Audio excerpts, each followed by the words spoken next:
Okay. Hello and welcome to Epically Geeky Live. I'm your host Eugene Stevens. I'm joined by my partner in crime, Cyrus Martin. How you doing, man? Yo, sorry, I was hearing your. I forgot I had the thing up, so I was hearing you through the show. I Also. know, right? I was like, "What? Who? What? Huh? What? How does this work again?" I know, What? right? We should be old hands at. You're an old hand at this because I mean, you stream all the time, man. You do a really good job of it. No, Yeah, you do. it's an illusion. You've got transitions going on. You've got music playing. Like you do a good job. I think you do a good job. Thank you. You're welcome. Am I making you uncomfortable with praise? Is that what's going on? Can you see I'm blushing? Oh my God. Yeah, I don't know how to handle praise. I never have. I don't know what that means. We're going to have to work on that. All right. So we're going to kick off the show with the summer movie game update real quick here. So let's just see here. This is week 11, if I remember correctly. And for those of you who are playing, aren't playing it, whatever, keeping up with it, the summer movie game runs basically it's the entire summer movie season. So I think the 1st of September is when it ends. So any movie between now and then that keeps coming out is going to keep, adding up on the list. So no change. And I think there was a shift around in some of the top movies, but Lilo and Stitch is still at number 1. How to Train Your Dragon at number 2. Jurassic World at number 3. Mission Impossible Final Reckoning. I think How to Train Your Dragon jumped up, if I remember. Thunderbolts is down at number 5. Final Destination at number 6. F1 actually made quite a bit more money this time around at number 7. Man, Apple Apple apparently is behind that movie. Like they funded that movie. Originally it was going to be, we're going to put it on Apple TV Plus or whatever. And then someone decided along the way, they're like, no, let's put it out in theaters and see how it does. And it's done really well. And they've been advertising the heck out of it.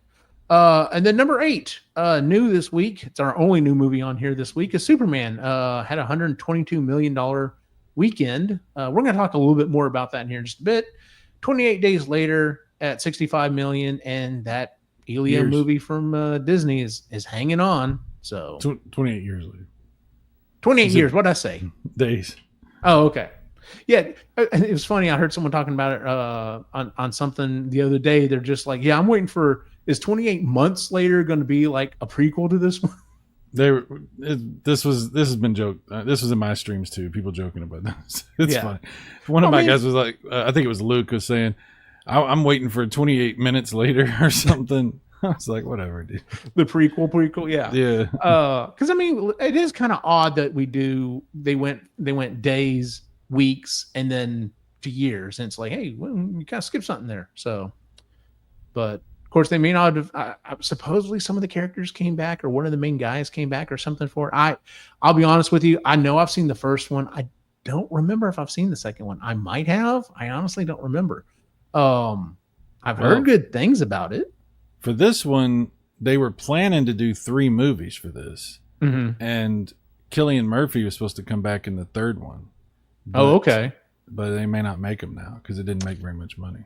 Yeah, it's not doing what they thought it was going to do. So, and then as for the actual positions, my buddy Travis literally moved up from 5 to number 2. Like this was a big jump for him. Pat stays at number 1. I'm at number 3, up from number 4. Mike's number 4, down from 2. Lewis, our buddy Lewis, jumped up to number 5 from number 10. This was a good week for him. Johnny and Chris tied at number 6, down from 3. She was already at 6. Our buddies Ray and Sean tying at number 8. Ray was down from 5. Sean was already at 8. And then Josh there dropped down 1 from 9 to 10. So we've still got several more weeks this coming week. There's not anything really big. It's like Smurfs, and I don't even remember what the other movie is that's coming out this week. It's nothing really big. So Superman's at least going to have one more week of not really having anything else to go against. I mean, Jurassic Park is already out, so of course it's going against it. But in 2 weeks here is when we get Fantastic Four, and I have a feeling it's going to put a dent in Superman's escalation. So we'll have to see.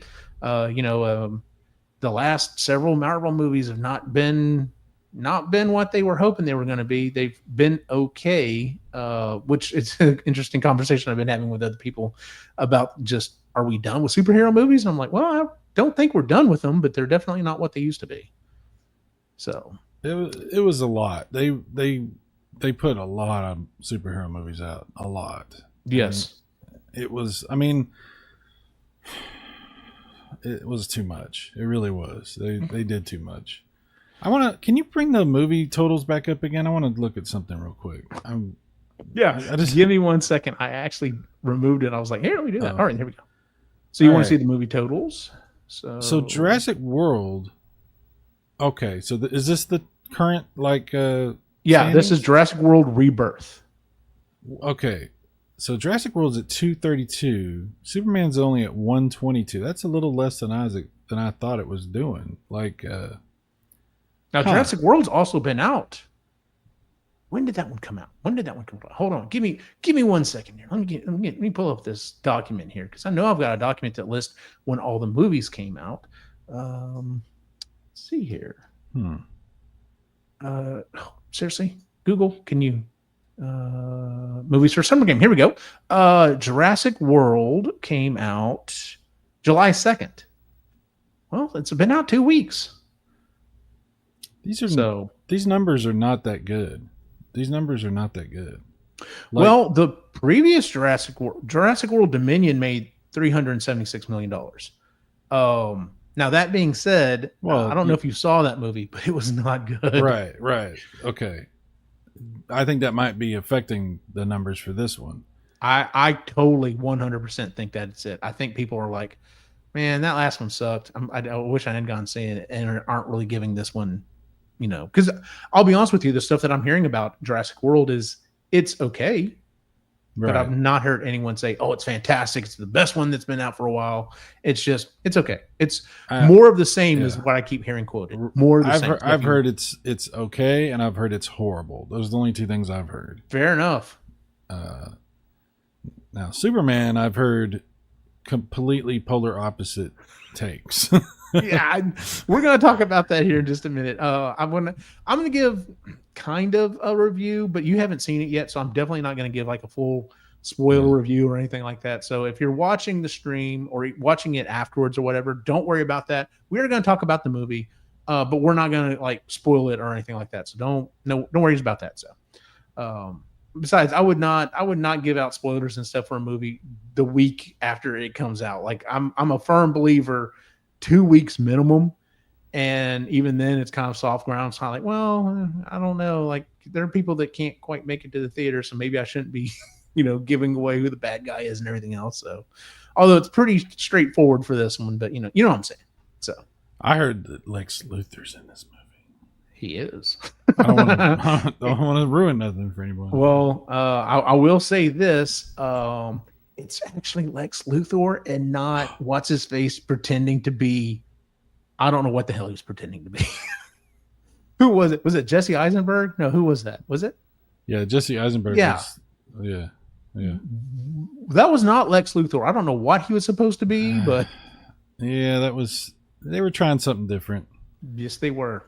Yes, they were trying something different. There's some great things about the Snyder stuff, and there's some things that you go, yeah. And we'll talk about some of that stuff. So. Yeah. All right. Well, the first thing I kind of threw up there is our first topic that I wanted to kind of discuss tonight is so some announcements have come out about some TV shows, and I wanted to just kind of refer to one here real quick. I'm just going to play this in the background with it muted so that hopefully we don't get a strike or anything on it. But Hulu, which is where apparently television lives now, because NBC does nothing but live television shows and whatever else. I'll be honest with you. I don't even know what's on television anymore. Yeah. I know what's on streaming platforms. And this was rumored to have been coming out. Oh, I heard about it over a year ago. I thought it was going to be interesting. And we got the trailer for King of the Hill season 14. I didn't realize there were 13 seasons of King of the Hill. I'll be very honest with you. I mean, I enjoyed the show, but Um, the interesting thing about this is it is, and I would say, I mean, granted, the nice thing about being a cartoon is, yeah, they could do whatever they want. They could literally pick it up the day after the last season ended. But I'm so glad they didn't, because it's literally been a decent amount of time between the last season and this season, because Bobby's grown up now. Oh my God. Wow. And have you not seen this? No. Okay. So yeah, so it's years and years later, and what's funny is they released the opening animatic for the show, the opening stuff for the show, and at one point in the beginning, like it looks like Hank and Peggy like move away, and then they eventually move back, and I'm just like whoa whoa whoa whoa, why did Hank Hill and Peggy Hill move away from their house? Because like the three guys are still out there, and then this other guy shows up. But yeah, they all look a little bit older. And the fact it's Hank Hill having to deal with modern day problems and stuff, I'm just like, I'm down for this. Now, do I need 10 more seasons of this show? Probably not.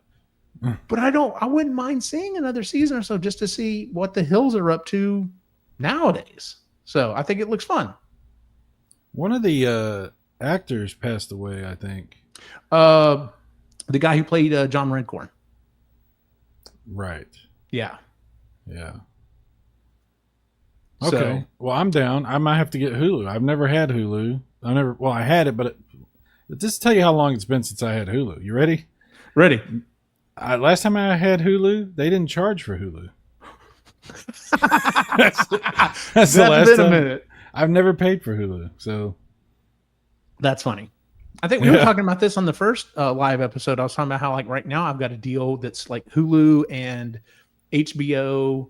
And it is officially changed. I mentioned that literally the next day is when it like officially changed it back to HBO Max, still the safest thing ever. And then Disney Plus for like $30 a month. So it's not too bad. Hey, we got someone in the chat. Mike Judge trying to give his characters more life story, kind of like Beavis and Butthead. I never did watch that redo of Beavis and Butthead they brought out several years ago. What people like, just so you know, is they like you to click their thing so it comes up on StreamYard. Oh, like that? They like that. Okay, I can do that. Well, I wasn't going to do all of them, but I guess I can. Well, that's Bassarino. He's a regular from my channel. So. Oh, nice. How are you doing, Bassarino? Yeah. You better treat him right. Let's see here. I don't have any streaming services. None that I pay for anyway. There's places to find shows. That is true.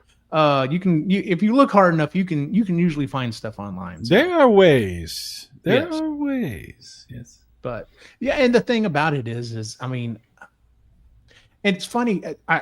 It's funny because everyone thought, okay, we're going to get all these streaming services. Disney was probably, I would still say, the worst about this. You're like, okay, you want us to pay however much for Disney Plus? Cool. I'm going to get access to all the Disney movies. I'm going to get access to the Disney Vault. I'm going to get access to all of these shows. And that's not the case. Like, I'm like, not that I'm paying out the nose or anything for Disney Plus, but that was kind of the thing. And then when these other services like Paramount Plus came on, it was like, okay, cool. Then I guess I'm going to get access to all of the Paramount movies. That's kind of a cool thing, but that's not the case. And so we keep running into these things where they're like, well, yeah, you can pay for the service and we're going to move stuff around and it may be here for a while and it may go somewhere else or whatever. And then there have been lots of reports that are just like, yeah, the Pirate Bay is not a thing anymore, but it's still a thing in some of our hearts. We have another thing now. It's called the Internet Archive. That too. But we're not going to go too in depth on that one. But I don't know. But I don't even know what that is. I don't know. Never heard of that. But yeah. So King of the Hill trailer came out. I thought that was kind of interesting. The other one that I wanted to talk about here real quick. So kind of a side note, StreamYard, which is the service that we use. I'm on a free plan because I've been able to do almost everything I need to on all of our shows with the free plan, just to say how awesome it is. They've made some changes and they haven't been good. If you watch any other live streamers or people who do any kind of YouTube show or whatever, and they use StreamYard, you've probably been hearing them shouting and not happy about what's going on. So just as a side note. But anyway, the other thing I wanted to bring up is, so another show got fully announced. Scrubs is coming back with its original stars. And it just, I liked the show, at least the first several seasons of the show. I really liked. The last couple of seasons, I remember it just kind of fell off, but I did enjoy. It was the funny thing about Scrubs is that show was never really supposed to be like a big deal. It was like No, it wasn't. it was like this fun little thing they were going to do for a little while, and it was supposed to launch off these guys' careers and stuff. And it just became this cult hit, you know, and it hung around forever. I mean, that show was around for a long time. Oh yeah, Yeah, they didn't have, they probably just ran out of ideas at that point. I mean, it's funny they're going to bring it back. You said they're going to bring back the whole cast. Does this include the older doctors that were in it? I don't know. I've scanned this. I know they've said quite a bit of the cast is coming back, but I don't think they've actually announced everyone. I think one of those guys passed away. Actually, It may have been the chief doctor. Yeah. So, funny side note, because Christy and I will go back and rewatch this show. There's a show that was on, I'm pretty sure it was on ABC later on. It was it originally starred, what's her name from Friends that you used to have a crush on? What's her name? I still Courtney do. Cox. Courtney Cox. I always Yeah. do. Yes. She had a sitcom called Cougar Town. I remember. That show started off, the original premise was going to be Courtney Cox, he's divorced, and it's her life of dating and going through life with a kid and all this other stuff. And it was okay. But then they were smart enough, the writers and the actors and everyone on that show was smart enough to realize that's not what people want in this show. People want to see this little group of friends hang out and just get in wacky situations as a sitcom. And my wife and I love that show. And the reason I bring it up is because almost every single person in Scrubs showed up on that show. Some of them were regulars. Wow. Some of them literally would walk in and just be like, and what's funny was is they also pulled in several people from Friends as well because Courtney Cox being on there. But yeah, almost everyone on Scrubs ended up on an episode at some point. It was awesome. That's funny. You know, that cast, the Scrubs cast, and of course, Friends and all that, they really seem like they like each other. They really seem to, you know, they have a good chemistry. Absolutely. Well, Donald Faison and what's his name are like best friends in real life. Yeah. So, Basserino says that's how some celebs, bands, artists get recognized. They just don't go away. Yeah, that's right. True. You stick around long enough, and people will be like, "Hey, aren't you?" Yeah, man. What is that guy? There's another show that these guys all would show up on, and it was that Jason, what's his name from My Name Is Earl? Ripes. What is his name? I know. Yeah, you're right. Yeah, they all. He's part of that little group of people. Yeah. That's a fun group. It's good to see. It's good to see this stuff. I'm gonna have to get Hulu, man, because is this on Hulu too? Is that where this is coming, or is this on? This is, I believe it's on ABC, and most of ABC stuff is on Hulu. So yeah, you should be able to get to it there that way. So I think I'm gonna have to do that because I do want to see King of the Hill because I was like, oh, they actually. That's cool that they actually made them older and Bobby's grown up. I'm like, oh, the Simpsons has never pulled that trigger. They've been scared to ever, not. Like, yeah. The South Park never pulled that trigger. None of these shows ever pulled that trigger. To see that actually happen, I got to see what they do with that because that's going to set a definite like before and after on the show. You know what I'm saying? That's going to be like this era and then this era, very distinct. I like that idea. I want to see. What happens. Do too. Thank you, Basserino. Thank you, sir. Jason Lee. That's right. Yeah, yes. Absolutely. Yeah, I love Jason Lee. He's so funny. So funny show. A funny thing about that show. My Name Is Earl. They were one of the first shows that started filming and actually airing in HD. And I didn't have an HD TV at the time. I had read about this. I was like, oh, that's really cool. They used to put jokes on the side where like if you were watching it in standard definition, you wouldn't see it. Like literally they would be like his brother, you know, his goofus brother, literally at one point just holds up a sign in front of him that says, you can only see this if you're watching HD or something like that. And I'm just like, that's hilarious and awesome. Yeah, so that's pretty awesome. Make those people who paid for that technology early feel like, hey, I got something out of this. So Not that it wasn't a big change anyway. Like I remember getting my first HD TV and like getting like right up against it and be like, it's so clear. It's like 720p. Like my first HD TV was a 720p DLP, like a 42-inch. And if you got up next to it, it actually looked terrible because it was the DLP. You know, it wasn't. Yeah. You know, but even still, we were just, oh my god, HD. You know, I think my first one was a plasma. And it was like a 50-inch plasma, and it was either 720p or it would do 1080i. 1080i. Yeah. God. Why is that even a standard? Why is that even a thing? I don't know, man.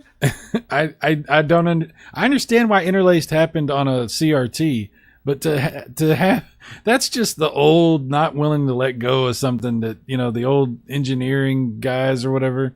Well, we got to have interlaced. We got to have it, you know? No, exactly. Exactly.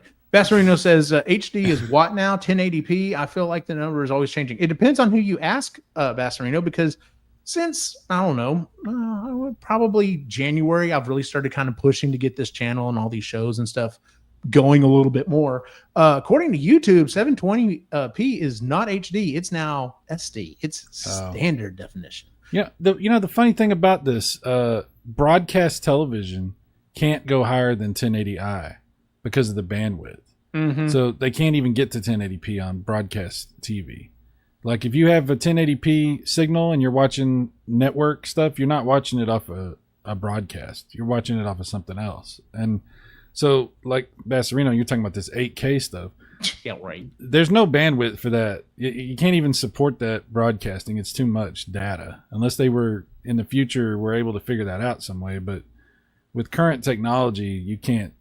Broadcasting won't handle it. Like I get like there are some people who are filming stuff like they are like, no, I want to spend all of the money in the world and I want to get an 8K camera because I want to make it future proof. And I'm just like, I get that, but I'm like, not that I'm ever really on the production company side, but I'd be like, yeah, most theaters are still only projecting in like 1080 at best. Like, I think maybe we can save a few pennies here and there. Yeah. How about 4K? How about in between there we do 4K? I think that's going to be future proofed enough. Like, they don't even master films in 4K. They master them in 2K and then they upscale them. Yeah, exactly. They don't. It's crazy. Like the 8K thing is. What are you going to get? What are you going to get with 8K? You're going to get like what, some National Geographic videos or something? Like you're not going to get movies. You're not going to get TV shows. What do you get? Yeah, it's ridiculous. It's because like the boys volcanoes, birds, flowers, waterfalls. Yeah, snakes and stuff. Yeah. Like that.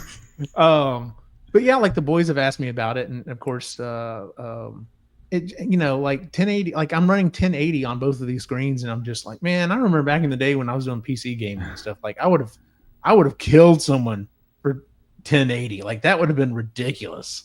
Of course, I was also still back then. I was still gaming on a.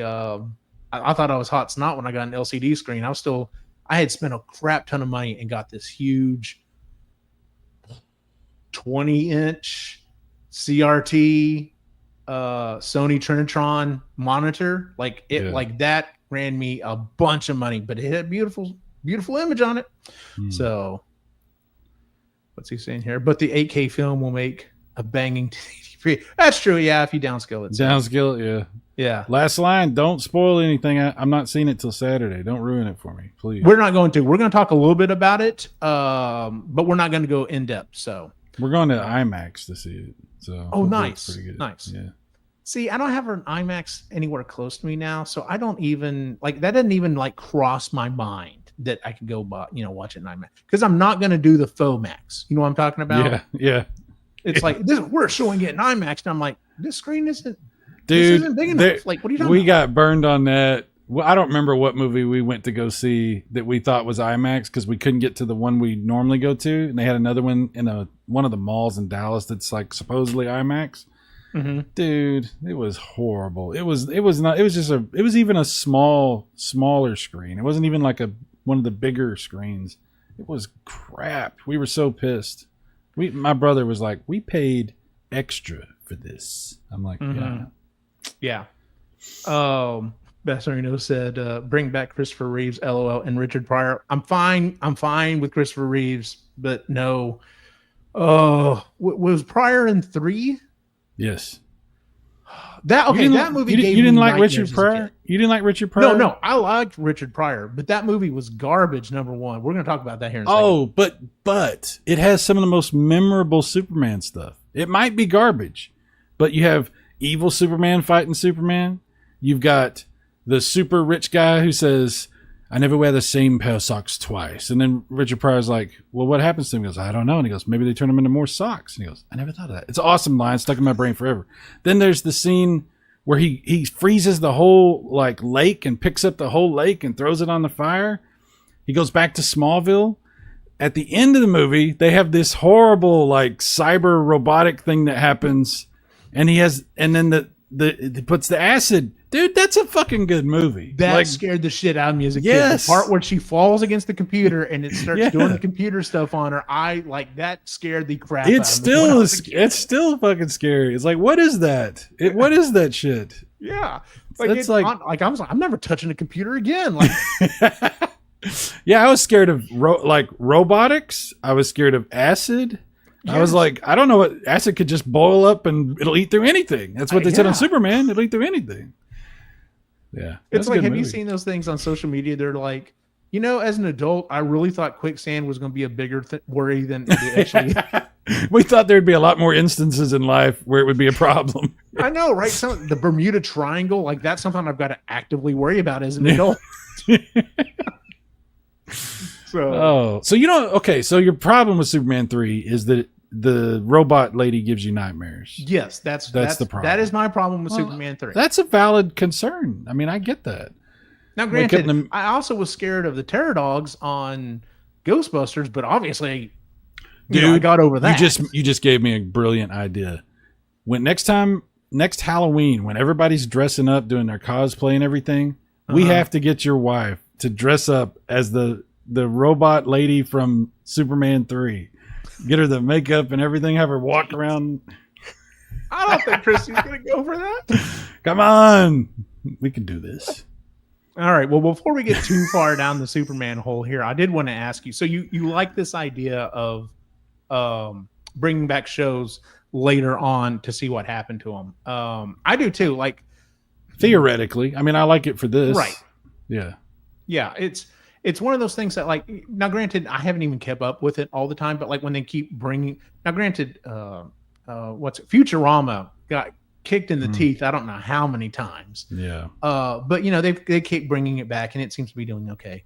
But yeah, there are several shows that I'm just like, I like the show, but maybe we need to take a break. Like maybe we need to, the thing is, I see the biggest problem with this as being, you can't really do that with an active TV show because then everyone's like, well, I've got to work. So I'm going to go find another job. And then, of course, if they get really involved on something else, they may not be able to come back and do said show. But yeah, this whole thing of letting it essentially die and then resurrecting it years afterwards, it seems like most of the actors are into the idea. And as a viewer, depending on the show, I'm into the idea. The show that I would like to see the most right now, even if they just did like a one-off movie or maybe just a one-off season, if they would do one more season of the IT Crowd, just because I would love to hang out with those guys and see what they think of modern tech. They'd have to come up with some reason why they're probably still down in the basement, still doing the same old crap they used to do. But I would just love to see how that pans out. So I want to see an extra season of, and you probably couldn't get all the same actors and stuff. And I'm not even talking about aging the characters or anything, just like an extra season of like some of the cartoon shows from when we were kids, like He-Man, Transformers, G.I. Joe. I'd love to see just one extra season in the same style, even with the crappy mistakes, weird stuff. Well, maybe we can fix the mistake. Maybe we could do that. But yeah. But have them the same music, the same sound effects. Yeah. I would like to see an extra season of older shows like that. That would actually be, Smurfs. that's a really cool idea, especially because, I mean, they've kind of played with some of these ideas. And unfortunately, some of them haven't really worked out. Like, there was, I think it was a Thundercats or something like that, where they did, Oh yeah. like it was Lionel's son or Well, see, something like that. that's Or maybe it wasn't. Maybe the it was just the original voice actor was doing his father or yeah. something. Well, the So, problem they have is with like what they have with He-Man or Thundercats. The problem they have is they want to change everything. What I'm talking about is just make it another season of the old show. Like keep the same Fair enough, style of every like because yeah, they bring back a new version of Ninja Turtles every year, and it gets weirder every time they do it. You know, and Transformers, it's whatever. I don't know. It gets to a point to where you sit there trying to talk yourself into, yeah, I think I like this. It's sort of like what I knew, and it might be cool. But I'm talking about just, I don't know how many seasons there were of He-Man, but like just, the fifth season or sixth season of He-Man, just like the next season, not this new He-Man stuff or whatever, but they won't ever, it's a stupid idea. Nobody will do it, but it would be awesome. It would be awesome. Oh, you got a lot going on in your chat. Yeah. I know, right? I want to see a remake of Freaked with Alex Winter. Freaked. Yes. I don't remember that. Oh my God, dude. That movie's hilarious. Mr. T is in that and he plays the bearded lady. What? Randy Quaid is the head of the whatever it is. He's like Dr. Moreau or some shit. I don't know what the hell y'all were talking about. Freaked is hilarious. It's a movie, came out in the mid 90s. It's Alex Winter, the guy who was in Bill and Ted with Keanu Reeves. Yeah. Like he's the main guy. Keanu Reeves is in the movie too. He has a cameo as the Wolfman or something like that. It's hilarious. That movie is fucking hilarious. Oh yeah, Mr. T. Damn, it's a funny movie. Yeah, I'm gonna have to look this up. Yeah, that's a great movie. I love that movie. Good call, Bassarino. This isn't even my show, and you get 10 points for that. Fair enough. Yes, I approve. Good callback, man. Like I don't even remember anybody knows about that movie. I didn't even remember that. Have you ever seen Freaked? Me? No, I haven't. I didn't know about that movie until you just mentioned it. Make a mental note. You should really watch that movie. It's really fun. Okay. Well, I can always go back and watch the show. Let's see here. Put it in your Google Docs. Yeah, I know, right? I just love your reaction to it in a couple hours, and you'll see my review of chicken sandwich. What? Oh, yeah. He likes to review fast food stuff. Oh, you're one of those. He does a lot of stuff. That's one of the things he does. Yeah. Dude, that's cool. No, that's one of those things that I used to listen to a podcast that they talked about fast food and junk food and stuff like that. And it kind of went away. And it was one of those things that I just never found another like show to kind of fill in that little thing. That's something I should go find if there's a podcast, another podcast or something for it. Because I do find that stuff interesting. Like the day-to-day stuff, maybe not so much, but like whenever they're like, every so often on my social media, I'll see this thing that'll come up and just like, hey, here's all the different things that all these different fast foods are announcing for the fall. And I'm like, okay, let me see what you got. So, yeah.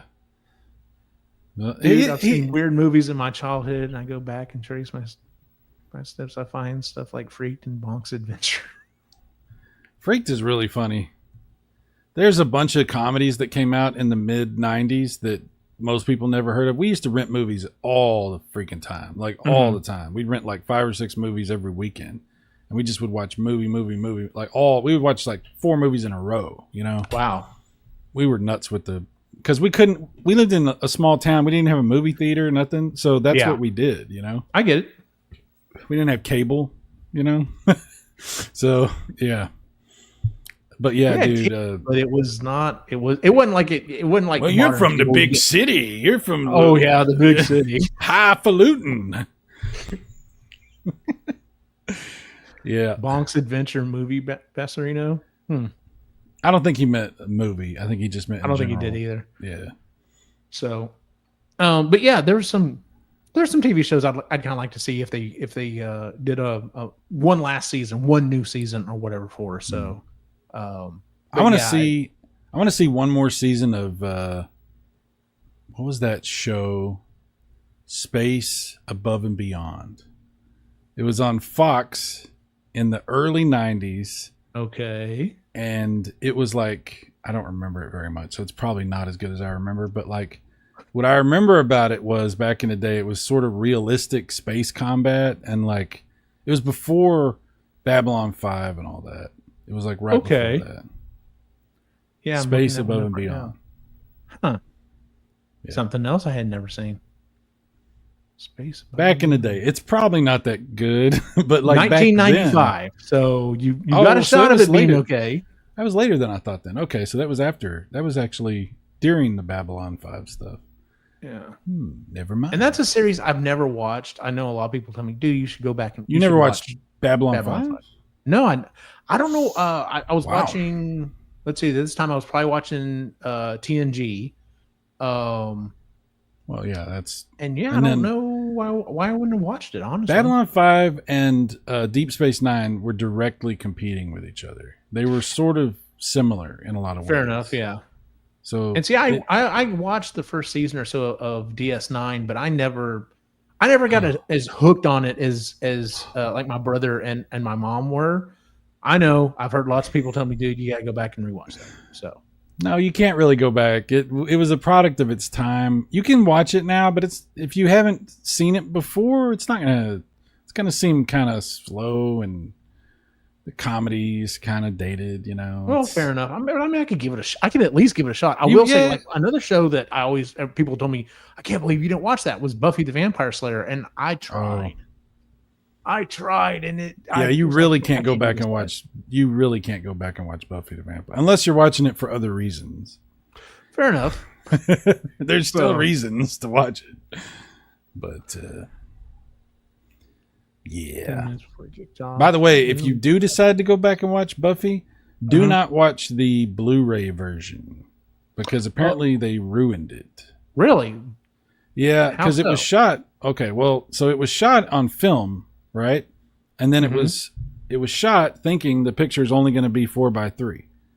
So on the Blu-ray they released the full 16:9, and the situation you were talking about earlier, where they have stuff on the sides of the screen, that's happening, but not in a good way. Not in a you're seeing like a microphone hanging here and a light hanging there, so it ruins the show. So I heard another show that suffers from that is The Wire. Oh, fantastic show, but they're like, yeah, you could definitely see, like, you know, if there's like a crowd of people, you know, talking to the reporter or whatever, they're all clustered right here in the middle of the screen, and you can clearly see there's no one else standing around. Whereas if you watched it in the original format, you'd be like, oh, there's a ton of people there, and and in HD you're just like, there's a few folks there. So that sucks. So there was a bonk. Just remember, guys, Postal 2 is considered a great game still 20 years after its release, and it features Al-Qaeda jokes in the gameplay. Well, yeah, the thing about you have to, and do you think we're over? I'm going way off here. Do you think we've gotten to the point where people are starting to realize, yeah, it was a thing of its time? Like, yeah, it doesn't hold up nowadays, but we don't need to like. I don't think that a lot of young people understand that. Like, I just my observation, it seems like a lot of young people just view everything from our time as just barbaric. Like, we're just like, oh, they just were stupid and evil back then. They didn't know. Like, yeah, I don't know, man. Like, maybe in another 10 years, the younger people, when they're older and they understand a little bit, because the stuff that they think was, when the younger kids under them will come up and be like, hey, you guys were all, and then they'll be like, whoa, wait a minute, how did I treat my dad, you know? Exactly. Yeah. I don't know, could be. Vassarino says Celebrity Death Match, I'd like to see a return. You know what, I think is a limited one-time thing, like maybe 6 episodes, something like that. And if they did some fun stuff with some modern people, that would be kind of fun. I never got into Metalocalypse. I've seen it before. I know what you're referring to, but I never really got into it. I don't know. I'm not familiar with Cartoon Sushi, though. So I don't know what that is. I don't know Cartoon Sushi. Yeah, I'm not sure about that one.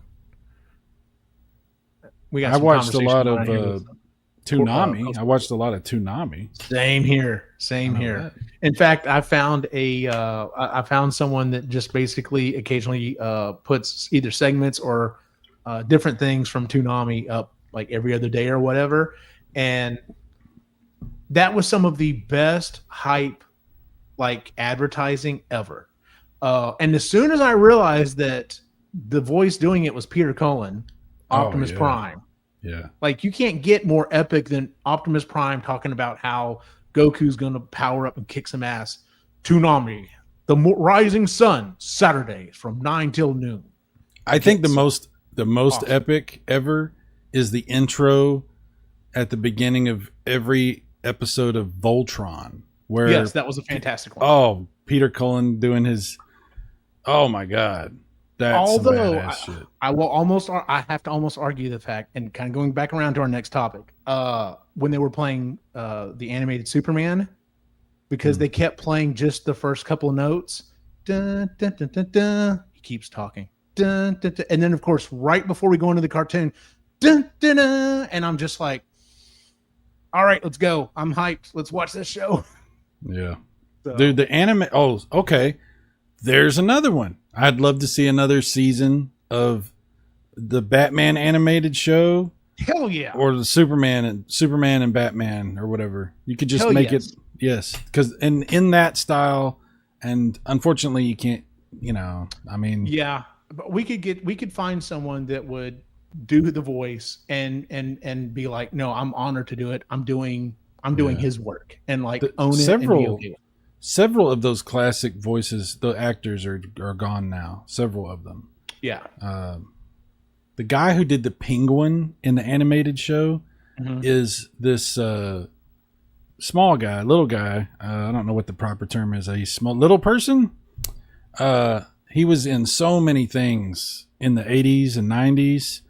He was in Cannonball Run. You were talking about Cannonball Run the other day, Eugene. Yes. He had this unmistakable voice. I don't know if you could find somebody to do something like, but you wouldn't really want to. But dude, if you go back and watch the Batman animated show and the episodes with Penguin where he's just going off, it's so good. It's like, obviously they're playing off of what Danny DeVito did, but then he's like taking it to the next level with the theatrical, whatever. I love it, man. I love that show so much. Of course, the Joker is probably the best. There's always those conversations. You always have to have those conversations. Who was the best Batman? Who was the best Joker? And I'm always like, well, the first thing we have to define is are we talking just live action?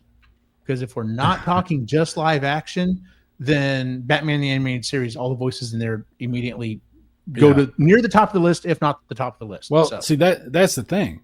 If you watch Mask of the Phantasm, oh my God, then good. Then it's like, okay, I don't know if we're really needing to make a distinction between live action and animated, because I mean Heath Ledger's awesome. But Mark Hamill in Mask of the Phantasm is peak Joker. There's not better. There's not better. That's the best. Absolutely. Yes. One of the other voices in that cartoon that I just fell in love and adored was Mr. Freeze. Oh, God, yes. That kind of reverb he did. They've never been able to. No other interpretation of Mr. Freeze has gotten close to that. That was what they did in that first season of the animated Batman animated series was really amazing. They really did something that, it's a kid's show, yes, but it's not like campy at all. It's got a little bit of humor, right, but it's very comic book. It's very comic book. The thing that was so groundbreaking about that show was the fact that it was a kid show that was not made like a kid show. It didn't talk down to kids. Yeah. It was, it went out of its way to make sure to explain some of these more intriguing ideas or whatever, but like any adult, especially if you were into Batman or whatever, could sit down and completely enjoy that show. Like there was no reservation of, this is a kid. No, dude, even just the artwork, the way they did it with the old school like paneling and the animation and the panning across canvases and the soundtrack, the music. the soundtrack to Mask of the Phantasm is as good or better than any other Batman movie that's ever come out. Like, they really went way further than they needed to. Like, such a good movie. Batman is really good. It is kid friendly, but the animation story caters to an older. Yeah, absolutely. Yeah, absolutely. Yeah, no, absolutely. Yeah, because they work into so much stuff that little kids wouldn't even known, wouldn't have had any reference for.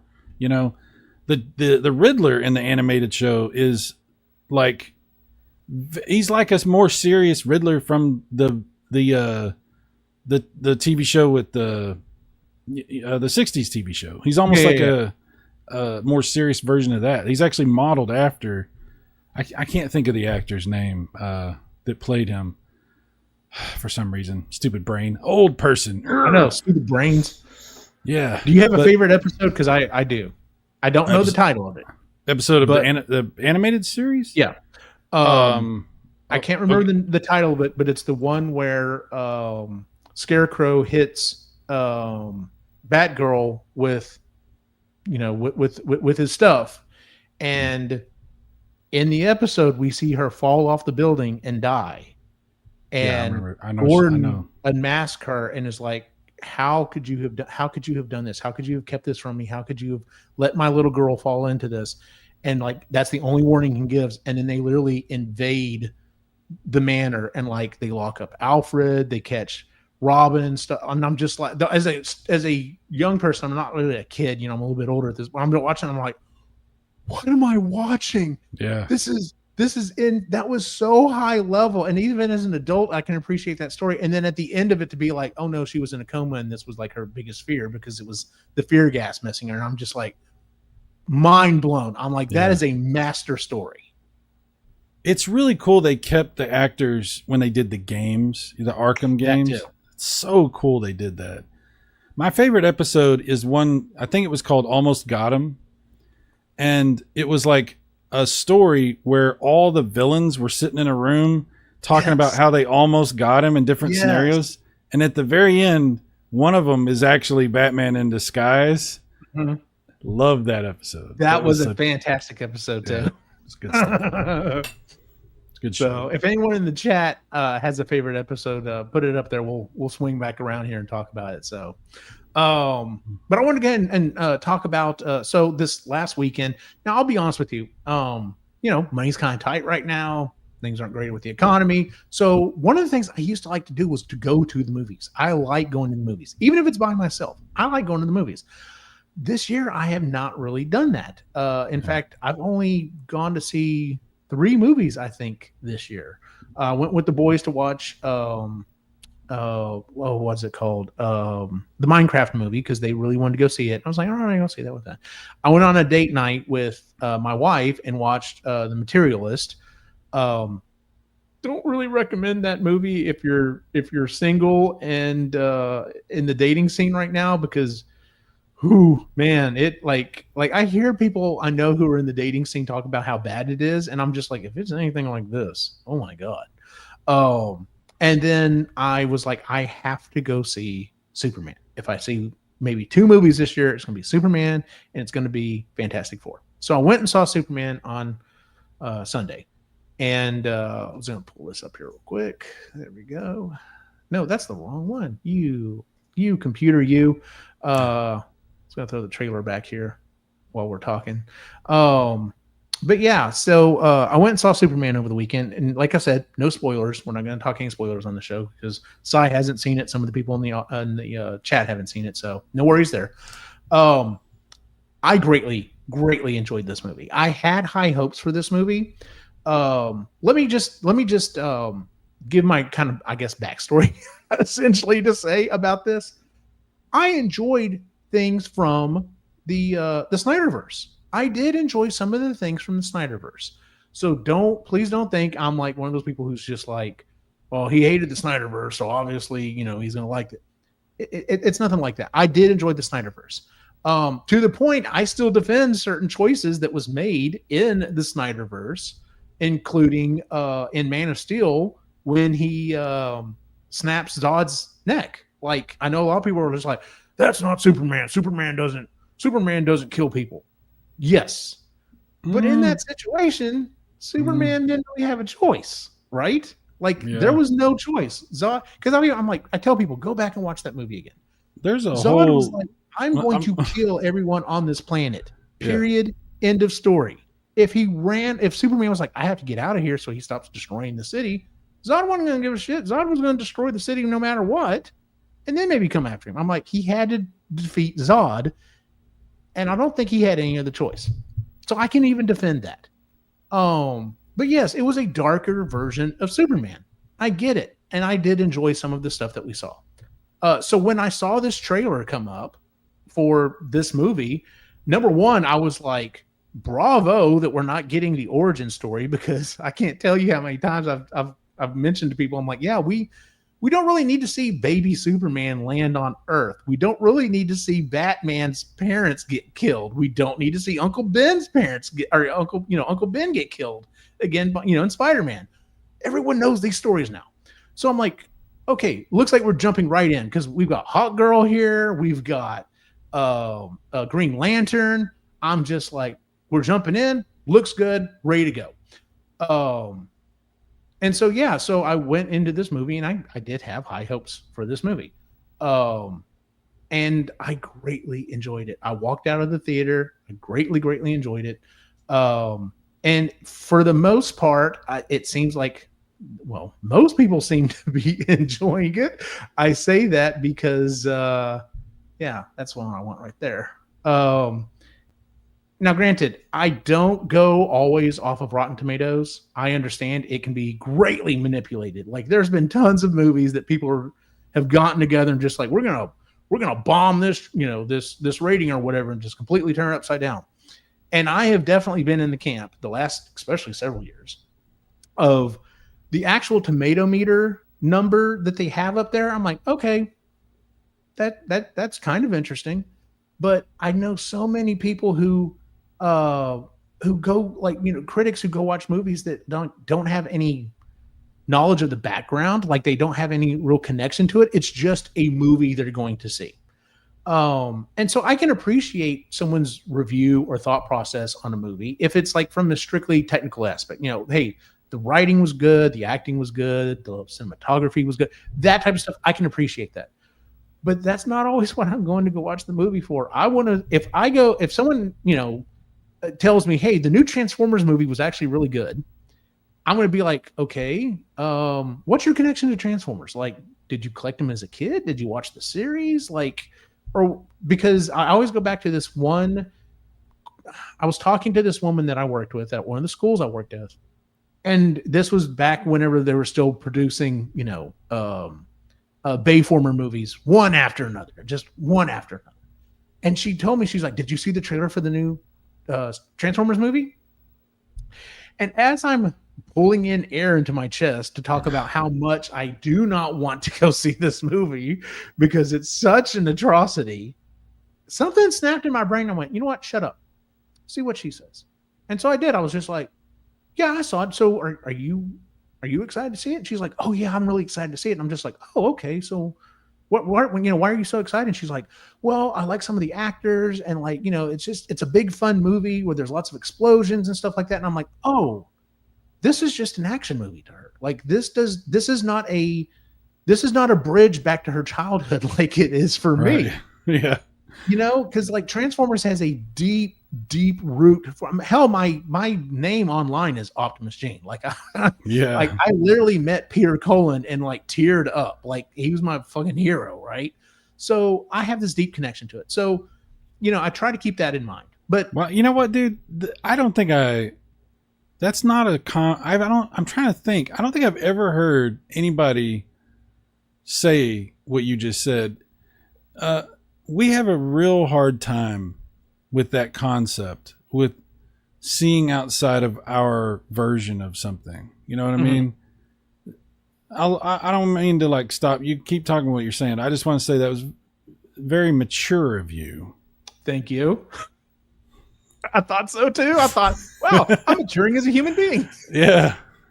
But it's one of those things. So like, when I ask people, when I talk to people, and I'm just like, I I know I do this. I'm not perfect. I'm like everyone else, and I'm not perfect. And I know I go off and I'm just like, oh no, you thought that movie sucked and it was a great movie. I'm going to tell you why. And I do that from time to time, but I do really try to step back time to time, when I'm in that brain, in that moment, I'm just like, well, maybe I should find out why they liked this movie. And cause like, I know people who really do like the Bayformer movies. And I also have started getting back to where I dial back and say, well, I didn't care for it, or it wasn't for me. That's also a very valid thing to look at and be like, this movie or TV show or whatever it wasn't made for me. It was made for kids, or it was made for someone else. So like going back to your comment about how they keep reinventing, Teenage Mutant Ninja Turtles. I know some people who are really big into turtles, and they're just like, I have found something, usually they have younger kids that are like, I have found something in almost every series that I ended up liking. It's definitely different from the original. And of course, the original was way different than the comic, but it's one of those things you just kind of look at it. And so anyway, I'm kind of looping around here. Anyway, I greatly enjoyed the movie. I just wanted to point out that yes, on Rotten Tomatoes right now, while it does have an 83% on the tomato meter, it has a 93% audience score. And to me, that's the important number. It's interesting that it has that, because everybody, like, I've heard about half the people say that they really liked it, and the other half the people said they really hated it. I haven't heard any middle ground on this movie. Mm-hmm. So it's interesting that maybe there's something about like the people that choose to go to Rotten Tomatoes to share their thoughts. Maybe those people are more inclined to like it. I don't know. It could be. But I don't know I mean, you said you liked it. But I've had other friends of mine, really good friends of mine, tell me it was the worst Superman movie they ever seen. I was listening to your stream the other day, and several people mentioned that they're like, I thought that was the worst Superman movie ever made. Last Line says, honestly, Mutant Mayhem is my second favorite TMNT movie, and that is someone who grew up with and loved the OG. Yeah, exactly. Like I grew up with the original He-Man. I had He-Man. It's not, but I didn't really keep up with it or whatever. I know lots of people who disliked the that 3-part series that 3-part series they did on Netflix, He-Man Revelation. I thought it was fantastic. Yeah. It rewrote a bunch of the lore or whatever, but I was like, I really liked it. In fact, the newest Transformers movie came out, that animated one, Transformers 1. I was like, I don't know about this. Like, they got freaking Thor is playing the voice of Optimus Prime. Well, before he's Optimus Prime or whatever. I walked out of that movie and I was like, that was really good. I really like this. I'd like to see more in this universe. It's not my original Transformers, but I liked some of the things that they did. And I'm trying to be open-minded about that. But sometimes that's not always the case. You watch something new and you're just like, they changed it way too much. I think with this Superman movie, and I'm not talking about what my friends have said. I'm not questioning their review of the movie because I haven't seen it yet. I'm not going to see it till Saturday. But I think, and I don't necessarily mean for them, but I've definitely seen this happen. This is an interesting situation because we just recently, in the past few years, had this big controversial upheaval of the whole DC thing. There was a lot of, Zack Snyder got to come back and finish his movie and do it the way he wanted it to be. And it was like this whole spectacle thing. Most people seem to really like it a lot. And then they kind of abandoned that universe. And so there was a lot of people that felt disenfranchised because they felt like, hey man, I got really invested in this. You guys started off weak and then turned it around and it was awesome, and then it seemed like you were leading to something, and then that's not going to happen, and now you're going this whole other direction. So my point being, I think there's probably a lot of people that have a lot of feelings tied up in what happened, and it's not even about this movie. It's about what they think about what's been going on with these characters and how they're being handled. And there's a lot of extracurricular effects. You know what I mean? Yeah, no, I get it. Last Line says, I don't know why someone would not like the new Superman movie. It's the best DC movie since The Dark Knight, in my opinion. And see, okay, Can I just say Last Line real quick? those last three letters you put on there make a world of difference. That's something else that I'm trying to work into when I talk about stuff, is that I liked this movie. Right. I thought this was a good movie. I didn't like that movie. I didn't care for it. It wasn't for me. It really makes a big difference. I've been having a conversation with several people online, and I think I even talked about it on the last show. We were talking about there's certain people. No, that's what it was. It was a chat. Our buddy Ray was asking about grilling chicken and asked if we had any input or whatever. And I posted a couple of videos from a guy that I follow on YouTube.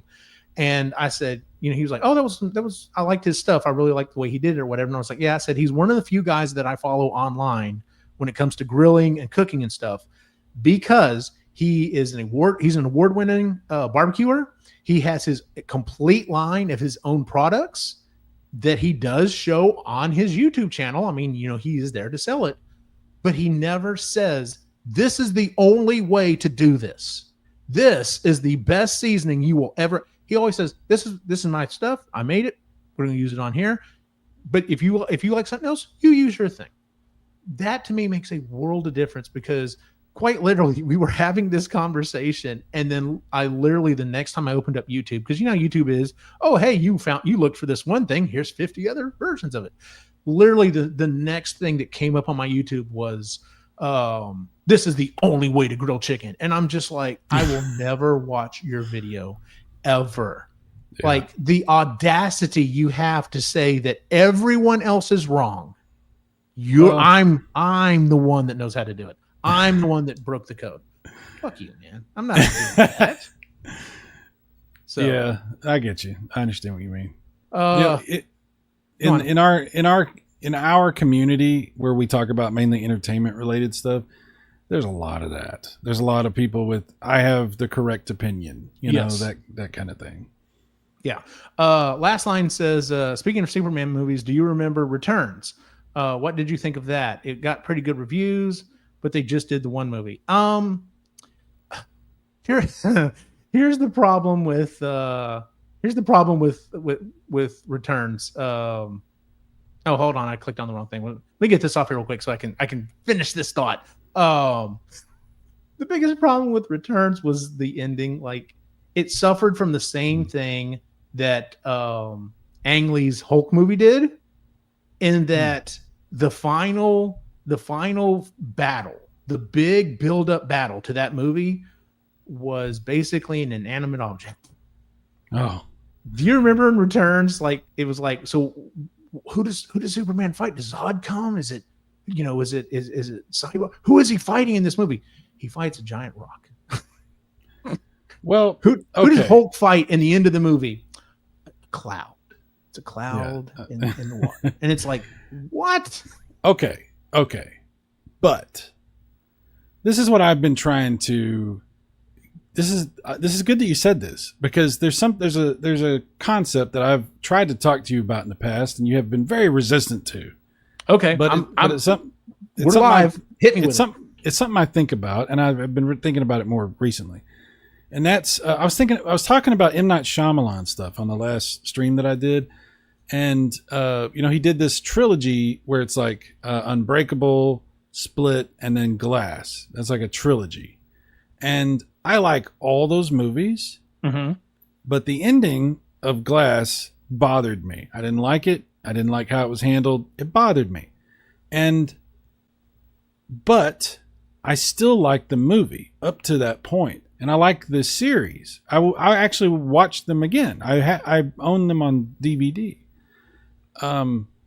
It's not, the ending is not really, it's good to have a good ending, but most of the time your ending's not going to be very satisfying, or it's going to leave you going, oh, I wonder what will happen. And then maybe you'll never find out. Like what happened with the Snyderverse, the Justice League. Yeah. You know, life is like that too, Eugene. True. You're very true.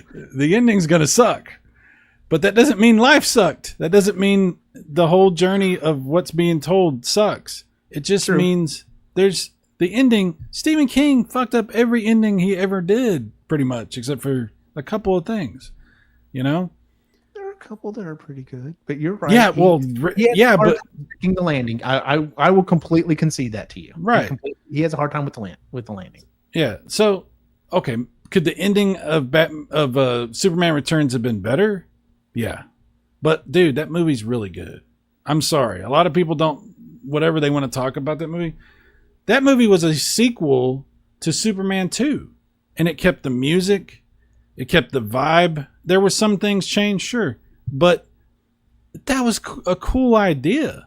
And Kevin Spacey was fucking awesome as Lex Luthor. He was so great. I don't care. We can say what we want to say about Kevin Spacey. You can say whatever you want. That dude was one of the greatest actors that's ever lived. That guy is an amazing actor. And that movie's fun. Is it perfect? Jeez. No. You're reminding me of a topic I have flirted with multiple times doing as a show. And it's talking about people who were great artists for whatever it is they did, but does the fact that they are a garbage human being completely erase that? And I'm like, do I really want to touch that on the internet? And I don't know if you really want to go there. Yeah, I don't. I think maybe if this becomes a different type of channel and show. The problem there's too many people that will start adding. They'll have, I have an opinion about this, and then you're talking about that, and people want to bring that back up because you were talking about it before, and then before you know it, Eugene, you're a drama channel and you're doing streams. I'm not doing that. I'm not doing that. Let's see here. Last line says, when you do a first part, it needs a good conclusion, just in case you never finish it. You know what? Especially going back to the streaming thing, that is so true today because, granted, a lot of TV shows only had one season, but like Netflix even will tell you, we buy the first season, and unless it hits certain marks, like right as soon as it comes out, you can forget a second season. It's never happening again. And that's really kind of sad because that didn't used to be the model. The model used to be, hey, let's give a season, and if it did okay, we'll do another season, see where it goes. But the money's right up on that one. So something I wanted to show real quick. So just going through here, talking about the movies, the other Superman movies, this is a list someone put together of all the Rotten Tomato scores. Once again, this is not like set in stone. This is just what, Rotten Tomatoes has thrown together. Number one, Rotten Tomatoes wasn't even around when the first movies came out. You know what I'm saying? Like 1978 was the original Superman movie, a year after I was born. That's how old this movie is. I see a problem with this already, by the way. Oh, okay. So we can get into that in a second. So number one is Superman 2. Number one is Superman 1. Okay. So, and I have to mention the how close it is. Superman 2 has an 88% positive score. Superman. Which version is Superman 2? Oh, okay. I knew you were going to bring that up. That's a legitimate It's a question. big difference. That's a big difference. Yeah. Maybe not as big as Blade Runner, but it's a big difference. It's a big difference. Of course, Blade Runner's got 50 fucking versions of that movie, but Superman 2 is 88%. Superman, the movie, has 86%. This current movie, now granted, it's only been out a weekend. It could definitely go down. It could go up. Who knows? Is at 85%. So according to Rotten Tomatoes, this is the third best Superman movie ever made. But going back to Superman Returns, it has a 72%. It's technically the number 4, followed by Zack Snyder's. It's a fun movie, dude, and it's got some great actors. There's a lot of good stuff in that movie, And you know what, the guy wasn't named Brendan Ralph. He is such a good dude. By the way, like he is a stand-up human being. I do think he should have got a better shot. Yeah, he was great as Superman. I thought he was really good. Like I said, the biggest problem I had with that movie was just the ending. But the rest of that movie, I did enjoy. I was kind of hoping we were going to keep seeing stuff, and then everything happened. It was like, oh no, we're going to do this whole thing with the not Batman from the Dark Knight, but like Batman. We're going to do that like thing. So I want to, if you don't mind, I find it really irritating, and it's just the way it is, and I get irritated about this stuff. That nobody remembers that there's two versions of Batman versus Superman. There's the theatrical one, and then there's the real one, which is actually really good. You're absolutely right. And you know what? Until the Snyderverse cut came out, I did not realize that. Like it had just kind of fallen off my radar, because I'll never forget the conversation you and I had Yeah. We were talking about it, and you were like, "What do you think of Batman vs Superman?" I was like, "It wasn't very good. It didn't make any damn sense. There Yeah, was a you're bunch of shit that didn't have." And you're like, "What are you talking about?" And I'm like, "Well, like, why the hell did he do this?" And you're like, "Because in the scene where he does this," I'm like, "The fuck are you talking about? Like, that wasn't in the movie." You're like, "Oh, you watched the theatrical version. You didn't watch the director's cut." And I'm like, "Do they actually explain why he did half the shit he did?" Because in this movie, it seemed like he was just like, I'm gonna create this creature and it's gonna kill Superman and that's gonna solve all the problems. Like, then who's gonna kill the monster? Like, that didn't make any sense. But then the director's cut, like you're talking about, it's like, oh, you did have a plan. Good on you. I'm not saying that the director's cut fixes that movie 100%, but it makes it a hell of a lot better. It makes it way better. And it's also, I mean, that's, the same thing happened with the Justice League. Yes. I mean, come on. The crap Justice League put out by, what was it, Joss Whedon is the guy who finished that movie, I think. Mm-hmm. That movie's terrible. Like, I'm sorry, I don't mean to be that critical, but it's when you watch the Zack Snyder movie with the benefit of extra time and money and hindsight, they had a whole lot of benefits making the Snyder cut. Sure, I'm not somebody that believes that was the original vision. I don't believe that that's true. I believe some of that was, but I think after, in hindsight, seeing what happened with the movie and everything, he had extra time. He thought about stuff. There's a reason the Zack Snyder version of Justice League is so good. There's extra time and money and stuff. But that difference, the gulf between those two movies is the biggest gulf between two versions of a movie I've ever seen. They're not even the same. Yeah. And they are completely different movies, because in the theatrical release of Justice League, Flash and Cyborg are just not even characters. Like, they're taking up space. And in the Snyder Cut version, like, I'm like, oh, I like Cyborg. He's actually a cool dude. And I'm just like, oh, I kind of like this version of the Flash. Once again, the actor's garbage, but that aside, but you're 100% correct. The difference between those movies is night and day. And last line you bring up interesting. I think that, okay, I'll just say this. There's a whole thing on the internet with Snyder, and I don't get into any of this stuff, but I am aware that there's like a whole subculture of people that I've gotten involved with, some of them in a positive way and some of them not, where people basically worship Zack Snyder, and it's like a whole thing. Like, so if you're somebody that just likes movies and you like some of Zack Snyder's stuff, I think there's a lot of reasons to say that and a lot of things to enjoy there. But no, he's not God. I mean, obviously, like, he's made good stuff. He's made some stuff that could have been better.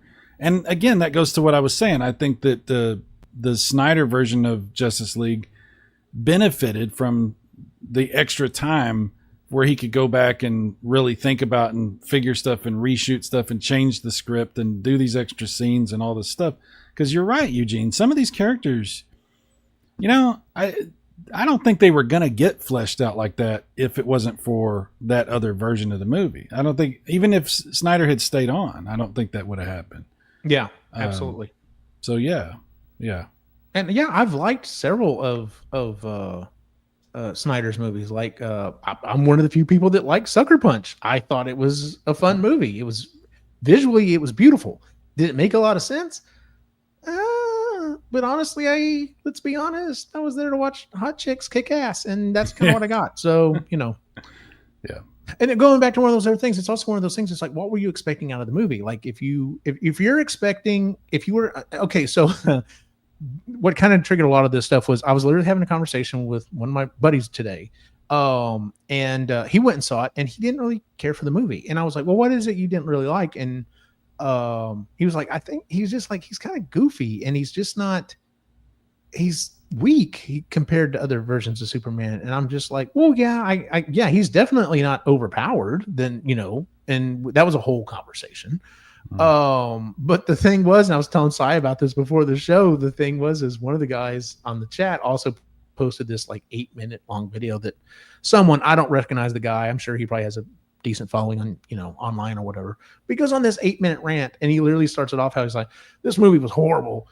Superman got his ass kicked constantly in this movie. Who wants to watch Superman get his ass kicked for 2 hours?" And I'm just like, that triggered me for some reason. And I'm just like, wait, Superman has gotten his ass kicked in pretty much every movie. In fact, if you broaden this out, every superhero gets their ass kicked in their movie. Yeah. That's part of the story. Is you get your ass kicked, you build up, you realize you're the hero you're supposed to be, and then you save the day. That's kind of the point of superhero movies. Like, who was I? I was talking, same group of guys. We were talking the other day, and someone brought up, how the Marvel movies and stuff have gone. And they asked me, what is, not including Avengers movies, what is your favorite MCU movie? And I thought about it, and I was like, it may be the original Iron Man. And that is a fantastic movie. And he gets his ass kicked in that movie too. Like, it's just something you expect. So original Iron Man's great. It's been so long since I've seen it. What's great about that movie is that's an older style. That's not even shot like any. I mean, it's such an early MCU movie. It's very different, like in pacing and how they handle the violence and the darkness of things, and it's a very different movie from a different time. I mean, that movie's like almost 20 years old or 20 years old now. Yeah. It's crazy how long that's been going. Last line says Superman movie without his ass getting kicked would be boring. Yeah, I agree. The best shit ever is him getting his ass kicked. We were talking about this before we started streaming. Superman 2, getting his ass kicked when he loses his powers in the bar. He has a whole thing in Superman 2 where he's like, "You want to step outside?" And the guy beats him up. And then when he gets his powers back, you remember he flies over and he's sitting outside the building and goes, "Zod, do you want to step outside?" I was like, "Let's go." And then Superman 3, his evil self beats up. That's a cool scene, by the way. Mm-hmm. Christopher Reeve talked about how that was one of his favorite scenes that he ever shot. Oh, that's cool. I didn't know that. Yeah, because he got to do both versions of him, and they had to figure out the camera tricks and how to do split screen for certain things and make it. He did a lot of go back and watch that sequence, and he's doing a lot. It's a lot of acting, facial, he's doing a lot. There's a lot going on there. It's really cool. But anyway, yeah. Every good Superman movie, Superman gets his ass beat. That's a good point. But it was one of those for whatever reason it just kind of triggered me. So I literally was going through like it, and I just went because, and I think also he even said, he's like, it was too bright. I kind of wanted it to be a little darker, and I'm like, that's fair. If that's what you want, that's cool. We just went through that. Yeah, you saw how it ended up, but it is what it is. Well, so it's good to have that distinction. It's good to have that distinction. I'll say that because the Snyderverse is dark. It is dark. I mean, he's wearing the black suit through, in the new one. They kill Superman. He dies in the beginning. And then come on, dude. It's like dark. That was another point that I made. I'm like, he was killed. That's the ultimate ass whooping. And it wasn't just that he got killed. It was savage. I mean, it was brutal, and it broke the entire Justice League. I mean, it was wild. But anyway, I think it's good. I haven't seen this new movie, so my thoughts are just kind of like hoping that it's not as bad as what some of my friends have said. But I think it's good that it's completely different. I will admit, I have a lot of concerns. I don't know what to think. I want to watch it because there's certain things that I'm like, I don't know about that, but we'll see how it goes. Well, I'm going to be fair about it. I will. The only thing I'm going to ask of you is, yes, just try to go in and just let the movie be what it is. The only thing I will say is supposedly, I haven't looked up to see if there's an actual recording of him saying this, but supposedly, James Gunn based this off of what it was like to watch that 90s animated Superman cartoon. I've heard that. So if you like the animated 90s cartoon, you're probably going to like this movie. And I'm the one that falls into that camp. I definitely I followed love that cartoon. So okay, well then I don't want to overhype this because Lord knows you and I have overhyped movies to each other. The cartoons from that era were very deferential to the comics. They were very. It was the comics were bigger and darker in that period for sure, but the cartoons, both the Batman and the Batman Superman one and all that, yeah, they were referential to the comics for sure. Yeah. So I mean, yeah, that's cool. That's interesting. The last thing I'll say on this, and I posted it. I saw something or another. Someone was asking another about you've seen the Green Lantern in the trailer for this, right? And you know who it's played by Nathan Fillion. Mm-hmm. And someone asked James Gunn, "Do you purposely fuck with your buddy Nathan Fillion?" He goes, "Oh yes, absolutely. The first thing I think of is when I get a new movie project is I want this to be a great movie. And the second thought is, what can I do to humiliate my friend Nathan Fillion?" I saw a couple scenes of Nathan Fillion, and you know what kept going around in my head? What's that? It's nothing related to Superman. I actually got pissed because they didn't let him play Nathan Drake in the Uncharted movie. I was actually pissed because I remember seeing that little mini movie he did to be like sort of like a pitch, and it was really good. And then I'm watching some scenes and I'm going, this guy, he might be older, but dude, this is fucking Nathan Drake, man. Yes. I can't help it. I'm upset about that. He should have gotten it. It was his shit. Yeah, it was. Whatever.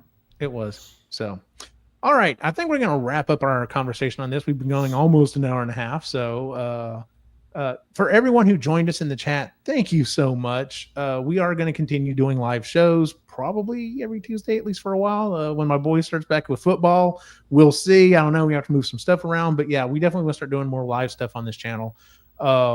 Cy, as always, man, thank you for joining. You and I go way back doing this shit. And I have to say, this is a little bit like doing the old show, and it's a hell of a lot of fun, man. I'm glad we're doing this. I'm glad you're enjoying it too. So. Oh yeah, I am. So, and guys, everybody that came over, last line, Basserino, thank you. Thank you very much. Thank you so much. I do greatly appreciate it. So, Cy, where can we find you online? I don't know. I don't really do anything online. Are you gonna make me start reading yours too? Super Mega Graphic 64. You guys know. You guys know where to find my crap. You know. It's not crap. It's good stuff. So. Some of it's I'm enjoying watching it. So. And as always, if you want to follow my individual wacky adventure online, you can find me at Optimus Jane pretty much on Instagram. I mean, I guess you could find me on Facebook, but honestly, it's just whatever's reposted. You what? You're still on Facebook? I'm still on Facebook because I have to post for Epically Geeky, and I have to post for the Austin Ghostbusters. That's really kind of the main reasons. So that's the thing. I did leave Facebook a while back, but there are groups on there that I actually wish I still could keep up with, but I can still keep up with people outside of it, so I don't really miss it that much. Yeah, but I understand. That's all I'm saying. I do understand. Honestly, if I was not doing the the podcast and stuff like that, and I was not doing the Austin Ghostbusters, I would have left Facebook. Yeah. Because honestly, I don't follow that many people, and the thing seems like it's nothing but recommendations and advertisements, and occasionally I get something out of a group that I'm part of that is kind of interesting, like a Transformers group or a Ghostbusters group or something like that, and be like, hey, look at this new thing. I'm like, oh, that's kind of cool. Other than that, I could find a YouTube channel or something, subscribe to it, and get all that. So I just didn't want to put up with the BS anymore, and I totally get passive aggressive political comments. It's like, I'm done. I don't need this. Totally get it. All right, everyone. We'll guess we'll see y'all next week. Y'all have a good night. Bye.